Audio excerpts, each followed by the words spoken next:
In my own home, my wife and I have tried to be as intentional as we could be to instilling faith in our kids.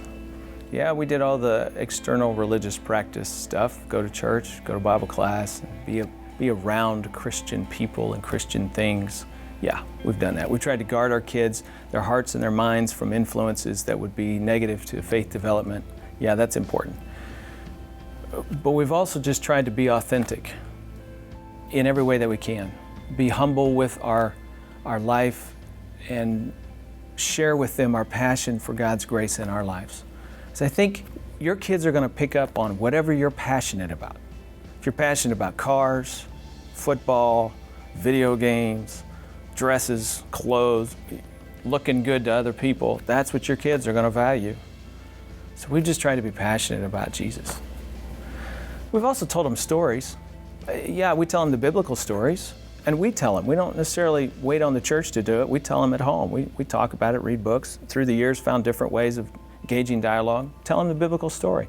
We've also told them our story of faith, the ups and the downs and the highs and the lows, and we tell them stories about other people that they know and about their faith journey, because we want them to see real life, valleys, mountain peaks, good, clean air, stuff that's dirty, nasty, not so great, but it's a part of the faith journey. It's real. So we tell them stories. I think that one of the biggest things as of late is that we've just tried to live out our story in front of our kids as best we could. My wife and I, we have 3 boys, and we lost our middle son. He was 12 years old when he died. You can't hide that one. You can't pretend like you're faithful to God when you're mad at Him.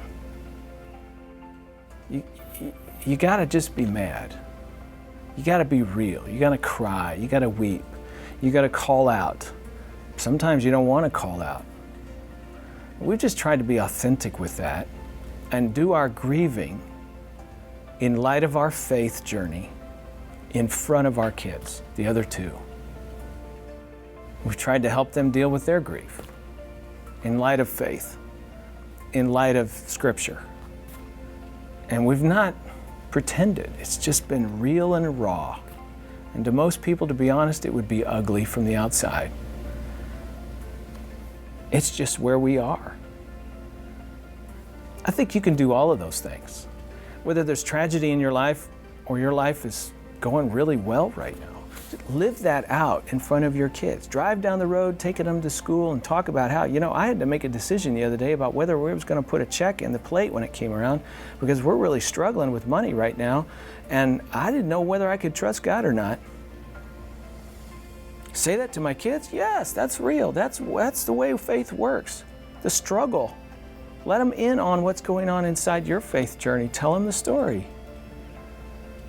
And let them see what that looks like to wrestle with God. Because that's where it gets real. That's where it gets translated into life. And that's where they see it emulated and modeled. And remember, faith is caught much more than it's taught. God bless.